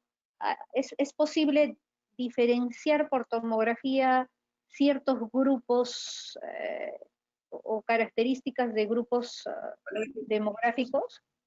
Ya, no, o sea, como sabemos, la enfermedad es bastante nueva, ¿no? Bastante nueva, y digamos que todo lo que nos hemos ido guiando, todo lo que tenemos como evidencia es lo que han ido reportando, digamos, los países que ya han vivido la pandemia antes que nosotros.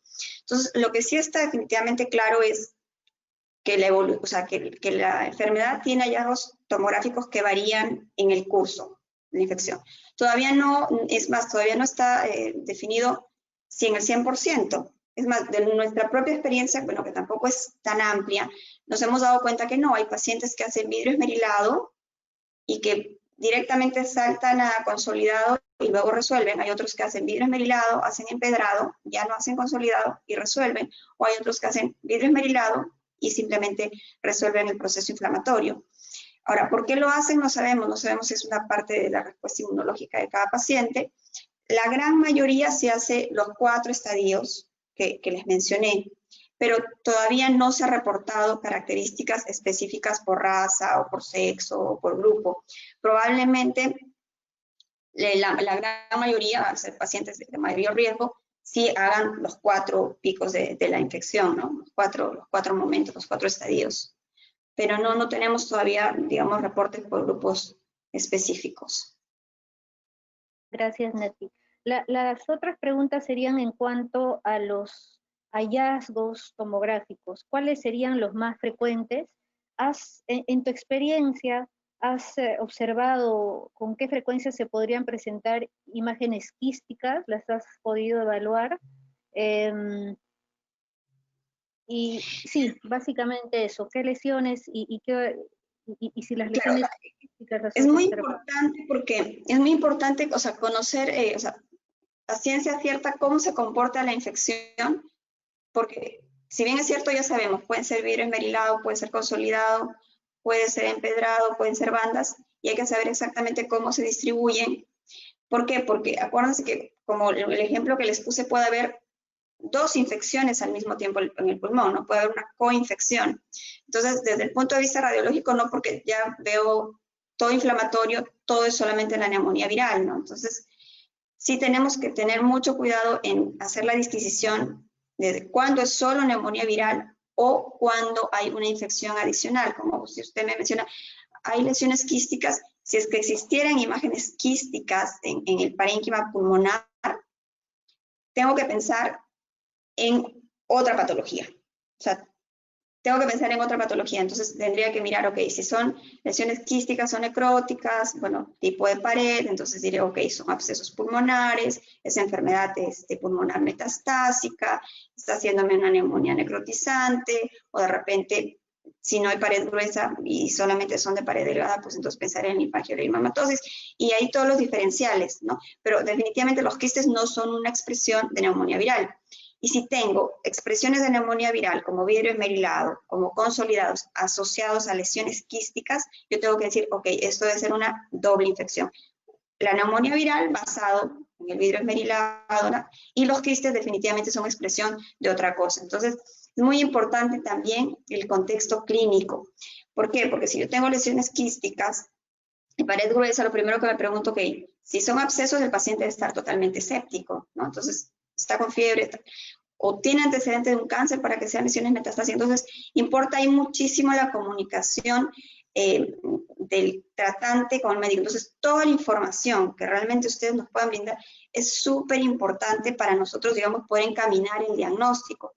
Porque si no, podríamos malinterpretar, ¿no? De repente si tiene antecedente de cáncer y de repente son lesiones metastásicas y se interpretan como de repente abscesos pulmonares múltiples, ¿no? Entonces, lo importante es definir, o más o menos como lo hemos desarrollado en la charla, saber exactamente cuáles sí son los hallazgos que son típicos de la neumonía y haremos el diagnóstico de neumonía viral. Y todos aquellos síntomas que salgan por fuera, hay que plantearse la posibilidad de una doble coinfección, ¿no? Gracias, Nati. La siguiente serie de preguntas sería en cuanto a la evolución post-COVID. ¿Qué evidencia hasta ahora se maneja de que puedan quedar lesiones permanentes? Y desde el área que me gusta hay lesiones fibróticas, ya está demostrado que podrían quedar. ¿En qué momento aparecerían? Eso con respecto a la parte post-COVID. Se ve más frecuente, por ejemplo, en los que han estado en una UCI, en los pacientes severos o críticos.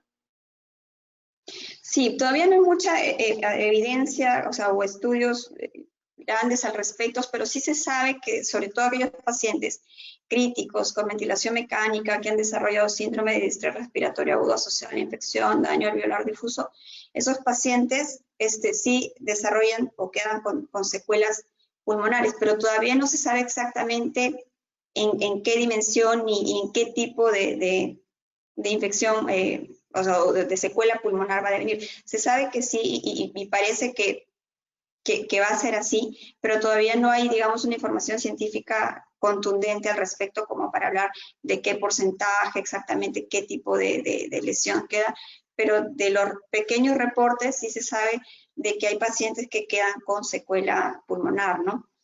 Yo creo que, bueno, ahorita estamos en la ola de la infección, pero cuando acabe de pasar la enfermedad y realmente se terminen ya de ver ¿no? la secuencia de los eventos y el curso de la infección, entonces ya yo creo que tendremos un poco más de información de realmente qué es lo que pasa, ¿no? En la neumonía post-COVID, pero se sabe que sí, que hay pacientes que quedan con secuela, ¿no? La otra pregunta sería, Nati, en cuanto al momento del seguimiento. ¿Con qué frecuencia tendríamos que hacer seguimiento tomográfico, tanto para pacientes con neumonía severa que están hospitalizados, como pacientes que cursan con el síndrome de distrés respiratorio? Las guías recomiendan siempre los controles, o sea, en pacientes por ser hospitalizados, siempre usar, digamos, la evaluación clínica para definir el control. Entonces, si el paciente, aunque tenga una enfermedad severa, pero tiene una evolución favorable, no necesitamos hacerle control. O sea, ni radiográfico ni tomográfico. Si la evolución es favorable, no. ¿Cuándo le hacemos? Cuando vemos que la enfermedad está estable por muchos días o está empeorando. Entonces, si vemos que hay deterioro clínico, está indicado el control, siempre. Siempre, en cualquier tipo de paciente, en el leve, en el moderado, en el severo, si la evolución clínica va mal, ahí está indicado el control. ¿no? Gracias, Si la Nati. evolución es favorable, no necesitamos, o sea, puede ser un paciente con sintomatología moderada, de repente puede tener estudio de imagen al inicio, pero si la evolución fue favorable, el paciente clínicamente siempre fue hacia mejor, resolvió la enfermedad, no es necesario, no es indispensable hacerle el control. Y cada cuánto tiempo hacerle, tampoco existe un número. O sea, siempre es, si el paciente está yendo mal y ustedes clínicamente consideran querer ver, bueno, ¿qué está pasando? Si realmente está aumentando, entonces clínicamente podrán definir cada cuánto hacer el control, y el método también, ¿no? Entonces, si es simplemente saber, bueno, ¿está aumentando o no los consolidados? Solamente una radiografía de tórax portátil podría ser suficiente, pero si ya consideran diagnósticos de repente como tromboembolismo, o quieren ver realmente, no sé, con mayor certeza qué es lo que está pasando o por qué el paciente está yendo mal, o hay sospecha de una cavitación o de una sobreinfección, ¿no? Entonces, hallazgos mucho más contundentes y evidentes, entonces ahí está indicado también el control de la tomografía. Pero no existe, no existe tiempos, ¿no? Por eso es que les traje justamente los flujogramas de la Sociedad Fleischner, porque, digamos, casi todo lo que refiere a control y todo, lo basan en evaluación clínica, ¿no? En la evolución clínica, esa es la que va definiendo los controles. ¿En qué momento indicarías una angiotomografía? Pacientes con falta de aire súbita, o sea, con pacientes que clínicamente puede ser que ya tenía la neumonía viral, pero que empiece con disnea o falta de aire súbita. En ese tipo de pacientes hay que sospechar tromboembolismo, porque ya hay varios reportes de que de por sí los pacientes, por el simple hecho de tener la neumonía por COVID, tienen un riesgo incrementado para tromboembolismo pulmonar, más aún si los pacientes tienen índice de masa corporal mayor de 35, también se sabe que es mucho mayor el riesgo en pacientes de raza negra. Entonces, ya de por sí tienen un riesgo incrementado los pacientes. Y si tengo paciente con falta de aire súbita, encima si le puedo hacer el número de I está incrementado, sobre todo un número de que incrementa en los días, es un paciente que sí o sí tendría que ir a una angiotomografía de arterias pulmonares, no se beneficiaría mucho. Gracias, Nati. ¿Qué opinión te merece la clasificación CORATS de la escuela holandesa? Nos mostraste varios tipos de clasificación, ¿no? Hay diferentes reportes estandarizados. ¿Qué opinión te merece la de la escuela holandesa, la CORATS? Me parece bastante buena, o sea, es muy parecido, o digamos, se basa mucho en hacer las clasificaciones de probabilidades, muy parecido, por decir, al PIRATS, a otros esquemas de clasificación de reporte. Nosotros en clínica no lo usamos porque nos gusta más, digamos, el hecho de la clasificación americana o española, por decir, que es como, no simplemente decir qué tan probable es, ¿no? Sino es que decir, realmente decir, es indeterminado, porque también puede ser B, C y D posibilidad, o definitivamente no es, y ya te digo qué diagnóstico tomográfico es. Entonces, nos parece que la información llega de forma mucho más clara al clínico, ¿no? Entonces, por eso es que nosotros la hemos adoptado, pero el uso de cualquiera de estas clasificaciones realmente es una decisión institucional, ¿no? O sea, las clínicas, de los hospitales. Ahora, sí considero que es súper importante clasificar los hallazgos, ¿no? O sea, dar un tipo de definición, ya sea que uses la americana o la holandesa.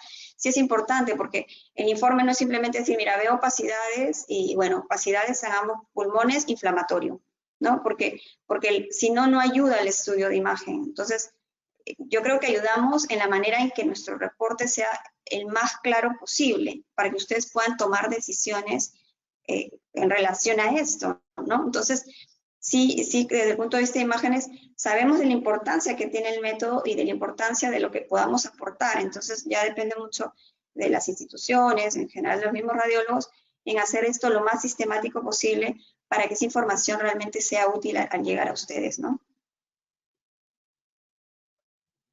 Gracias, Nati. Ahora tengo 3 escenarios clínicos. Uno es de una mujer de 16 años con osteosarcoma metastásico, con lesiones en vidrio esmerilado adyacente a nódulos pulmonares, con prueba negativa para COVID. Sin embargo, el informe radiológico es muy sugerente de COVID. ¿Qué opinión te merece eso? ¿Podríamos hacer un diagnóstico diferencial? Sí, yo creo que si hay lesiones nodulares, o sea, sólidas, incluso bien definidas, que son las, digamos, las características típicas de lesiones metastásicas de sarcoma, esa paciente definitivamente, lesiones nodulares bien definidas, tiene tiene lesión metastásica pulmonar o lesiones metastásicas pulmonares. Y si adicional a eso tiene opacidades en vidrio esmerilado, como hemos visto, digamos, en la ponencia, debe tener superpuesto también una infección por COVID, porque normalmente las metástasis de sarcoma no suelen ser lesiones vidrio esmerilado, o sea, no, ni tampoco diseminación linfangítica, ¿no? O sea, las lesiones metastásicas de sarcoma suelen ser lesiones nodulares, sólidas, generalmente múltiples, bilaterales, incluso con crecimiento muy rápido por lo agresivo de esta patología. Pero el ver vidrio esmerilado en parche difuso bilateral obliga a pensar en ambas cosas, ¿no? El paciente debe tener infección metastásica y también debe tener neumonía viral. Otro escenario, paciente con hallazgos tomográficos de neumonía organizada. ¿Habría alguna forma de diferenciar si esta presentación es por COVID o por otro tipo de enfermedad? Quizás la dilatación vascular podría ayudar a diferenciar una de otra. Sí, realmente sería muy difícil desde el punto de vista de imagen porque tanto la dilatación vascular o a veces, digamos, los consolidados periféricos, son muy parecidas en ambos, ¿no? El signo del halo, el signo del halo inverso. Yo creo que ahí el contexto clínico lo es todo, ¿no? O sea, un contexto agudo con signos de fiebre, efecto aire, no sé, historia de contacto con familiares o pacientes positivos para coronavirus y hallazgos de esta naturaleza, o sea, con los consolidados periféricos, eso es un COVID. Pero si un paciente que tos crónica, bueno, ustedes mejor que nadie, yo que les puedo explicar de sintomatología, no, viene un contexto más bien crónico y veo estos hallazgos, es más, incluso se le puede hacer, como ustedes han visto muchas veces, esta prueba terapéutica y que no mejoran, entonces definitivamente hay que pensar en una neumonía organizada, ¿no? Yo creo que ahí, incluso más que la imagen, porque se pueden comportar de manera muy parecida, realmente lo que ayuda es el contexto clínico, ¿no? ¿Es agudo o es un contexto crónico? Ahí nos ayudaría a diferenciar de mejor manera. Gracias, Nati. En cuanto a los centros que no cuentan con tomografía, ¿tú sugerirías una radiografía, ecografía, ambas? Y la otra pregunta con respecto a estos centros que no cuentan con tomógrafo es si hay score de severidad para radiografías, al igual que en tomografía. Sí, yo creo que lo bueno de estas vías es que siempre hablan prueba de imagen, ¿no? Nunca te dicen tiene que ser tomografía, tiene que ser radiografía, ¿no? Entonces, eso hace que estas guías se puedan aplicar de forma universal, ¿no? Entonces, los centros que tengan tomógrafo, hay que priorizar siempre la tomografía. ¿Por qué? Sobre todo en el diagnóstico inicial, porque es mucho más sensible, mucho más específica, nos va a aclarar mucho más el panorama. Si no tenemos tomógrafo y disponemos de radiografías, hay que sacarle el máximo provecho. O sea, y lo que sí hay que tener en cuenta son las limitantes. Sabemos que de inicio puede ser que yo tenga un estudio radiográfico normal, negativo, pero no me va a excluir que el paciente tenga neumonía por coronavirus, porque recuerden que inicialmente puede ser que no tenga ningún hallazgo en el rayos X. Entonces, o sea, conocer eso perfectamente, ¿no? Que un rayos X negativo, en un diagnóstico inicial, no me descarta la infección, ¿no? Y sí lo puedo usar en los controles, ¿no? Etcétera, ¿no? Pero no por nada desmerezco la radiografía. Es más, quien lo tenga, yo creo que es un muy buen método de imagen, ¿no? Sobre todo a partir del día 5 de la infección, que ya sí puede haber una expresión. Entonces, tengo, digamos, el contexto clínico, el contexto de la pandemia, más lesiones pulmonares, difusas bilaterales, eso es expresión de neumonía por COVID, ¿no? Y puedo hacerle el seguimiento con el estudio radiográfico también. Yo, la verdad es que en el estudio ecográfico, el consenso general de la mayoría de sociedades es que no está recomendada el contexto de la neumonía.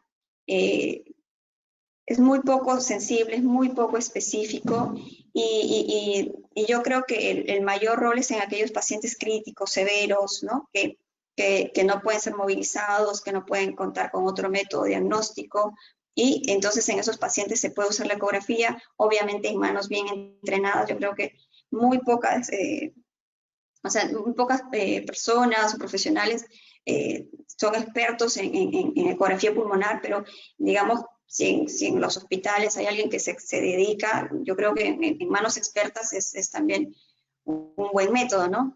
Pero si podemos disponer de otros métodos, se prefiere. ¿Por qué? Porque se expone menos al personal médico. Yo siempre digo, tenemos ya tantas pérdidas de médicos, de vidas, que yo creo que sobreexponer al personal por un método que no va a dar, digamos, mayor aporte a los otros que disponemos, no es necesario, ¿no? Entonces, yo creo que estamos en época de pandemia, entonces echemos mano a lo que nos brinda más información y nos expone menos, ¿no? Eso sería, yo creo que lo más racional de hacer, ¿no? Lo más recomendable.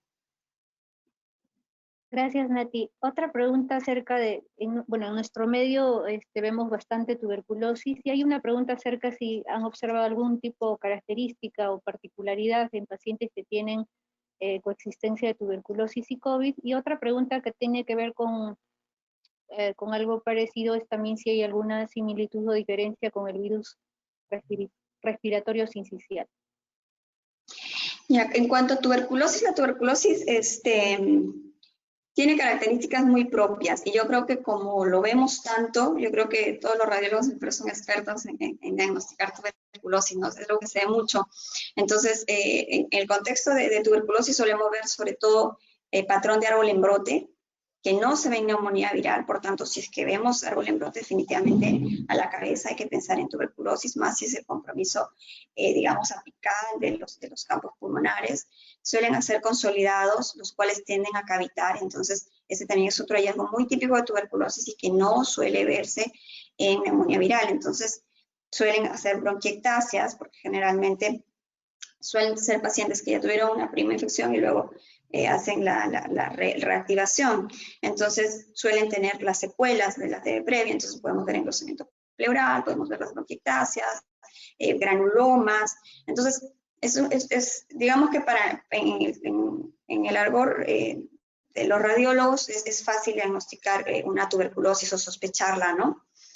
Y si tengo los síntomas, digamos, los hallazgos tomográficos típicos de tuberculosis y veo hallazgos como vidrio esmerilado, que se sobrepone, digamos, a todos estos hallazgos que he descrito, con distribución en parche, como les decía, hay que sospechar en que haya las dos infecciones, ¿no? Coinfección. Hay muchísimo, porque hay muchos pacientes con tuberculosis y que digamos, da muchísima pena, porque ya tiene un problema grande el tener la tuberculosis, pero en el medio de la pandemia se contagiaron, entonces tienen ambas infecciones, entonces se suele ver, ¿no? Se suele ver. Y con relación al virus sincitial, suele ser, el sincitial tiene a ser, digamos, afectación pulmonar, pero mucho más difusa, mucho más vidrio esmerilado. Podría ser, digamos, un poco asimétrico, pero no suele ser, no suele tener esta especificidad del coronavirus, que suele ser bien periférico, bien subpleural, que sigue la cisura, que es predominantemente basal. Entonces, por ahí que podríamos tratar de diferenciarlas.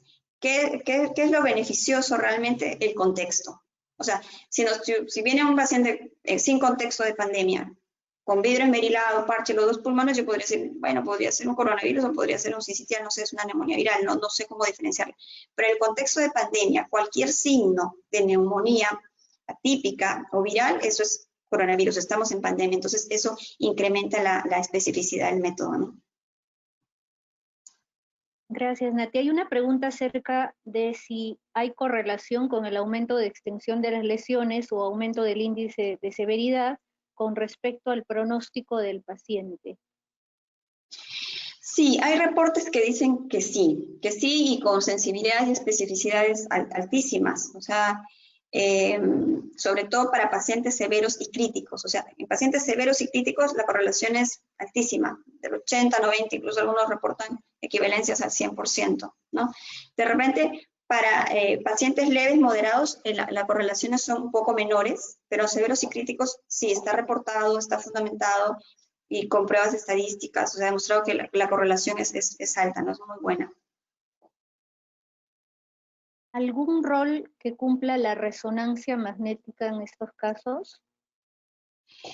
La resonancia magnética nos permite evaluar el parénquima pulmonar. O sea, como el parénquima básicamente lo compone aire, la resonancia magnética no es capaz de, digamos, expresar el patrón ni la vasculatura pulmonar como tal. De repente vemos los vasos, los grandes vasos al centro, las partes ciliares, pero el pulmón periférico prácticamente lo veo totalmente negro. Entonces, no es un método ideal para evaluar este parénquima pulmonar, ¿no? Entonces, por eso es que básicamente el compromiso de la neumonía por COVID básicamente es pulmonar. Entonces, el método que me brinda mayor información para evaluar pulmón es tomografía, luego radiografía, ¿no? Entonces, más o menos lo usamos en ese orden y por eso es que prácticamente no se menciona siquiera, digamos, en el argot diagnóstico la resonancia, ¿no? Como, digamos, como dentro de los protocolos ni de las recomendaciones, ¿no?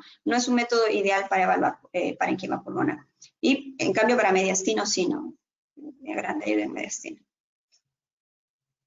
Hay nuevas preguntas acerca del seguimiento, Nati. Nos habías hablado ya de más o menos cómo lo podríamos hacer en pacientes hospitalizados, pero ¿qué hay de los pacientes que tienen casos leves? ¿Cómo podemos hacer el seguimiento en pacientes que no ameritan hospitalización? Igual, esos pacientes van a monitoreo y solo está indicado los controles de imagen si hay empeoramiento clínico. Si la evolución es buena, no necesitamos hacer control. Acuérdense que estemos en pandemia, necesitamos ahorrar recursos, necesitamos exponer a la gente lo menos posible. Entonces, la mayoría de sociedades recomienda que si la evolución es buena, no necesitamos hacer mucho más si el paciente fue leve, ¿no? Si es leve y con buena evolución, no necesita control. Solamente aquellos pacientes, digamos, con enfermedad moderada, severa, ahí sí, digamos, se propone un poco más hacer los controles, ¿no? Pero si es leve y buena evolución, tranquilo, la mayoría resuelve muy bien todo el compromiso pulmonar, ¿no? Ya estamos finalizando, Nati, las preguntas. Hay una con respecto a las lesiones metastásicas pulmonares por linfoma, desde el punto de vista tomográfico, ¿se pueden diferenciar de lesiones COVID y cómo? A ver, el linfoma tiene, digamos, varias formas de expresarse. Se puede presentar como lesiones sólidas, en cuyo contexto sí las vamos a diferenciar facilísimo del vidrio esmerilado, que es de bordes imprecisos. A veces se suele presentar en forma, digamos, de expresión como alveolar, o sea, como si fuera un consolidado de márgenes imprecisos, no muy bien definidos, ¿no? Entonces, en ese contexto a veces hasta se puede confundir con neumonía, ¿no? Neumonía organizada, porque uno dice, pero esta distribución, ¿no? Entonces, no necesariamente con neumonía viral. ¿Cuándo podríamos realmente no poder diferenciarlas? Cuando se presenta con patrón en crazy pabbing. O sea, cuando se presenta como patrón en empedrado, porque algunos linfomas pueden hacer patrón en empedrado en su forma de diseminación pulmonar, ahí nosotros ya no podríamos de ninguna manera diferenciarlo, porque la neumonía viral, o sea, por COVID también puede hacer infiltración por crazy pabbing. Entonces, en ese contexto no podríamos. Si es en la forma, digamos, consolidativa o de lesiones nodulares múltiples bilaterales, sí, porque los nódulos son sólidos, redondos, bien definidos, ¿no? Entonces, depende de la forma en la que se presente o comprometa el pulmón, el linfoma, ¿no?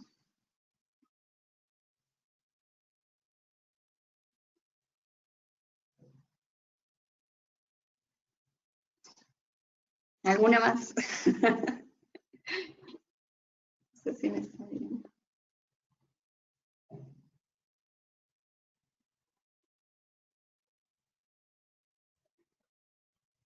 Doctora María del Carmen, ¿puede activar su audio, por favor?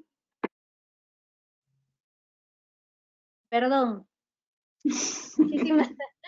Muchísimas gracias, Nati. Creo que se han resuelto la mayoría de las preguntas, muy interesantes. Gracias a todos los asistentes por continuar hasta este momento.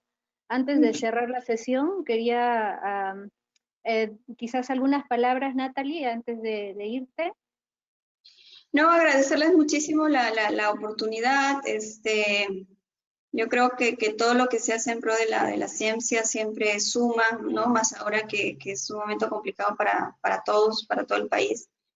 Entonces, no, agradecerles a la sociedad por organizar este evento así, gracias a Dios por yo poder compartirles un poco nuestra experiencia, ¿no? Y nada, yo creo que todos tenemos que seguir aportando de alguna manera para ver de qué manera se resuelve esto de la manera más favorable y, digamos, de la manera más rápida, ¿no? Y muchísimas gracias a la sociedad, a los asistentes, ¿no? Por el interés, por permanecer ahí, por querer aprender más y saber mucho más del tema, ¿no? ¿Verdad? Muchísimas gracias. Gracias nuevamente. Antes de cerrar la sesión, agradecer nuevamente a la Sociedad Peruana de Neumología y a Eurofarma por la organización. Y no puedo irme sin también felicitar a todos los cusqueños y cusqueñas por su día y a todos los que seguramente quedaron encantados al pasar por mi querida tierra Cusco.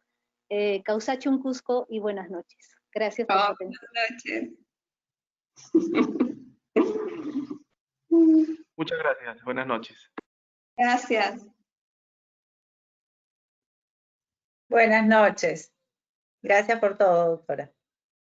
Gracias, Nati. Nos vemos. Ya te hablo.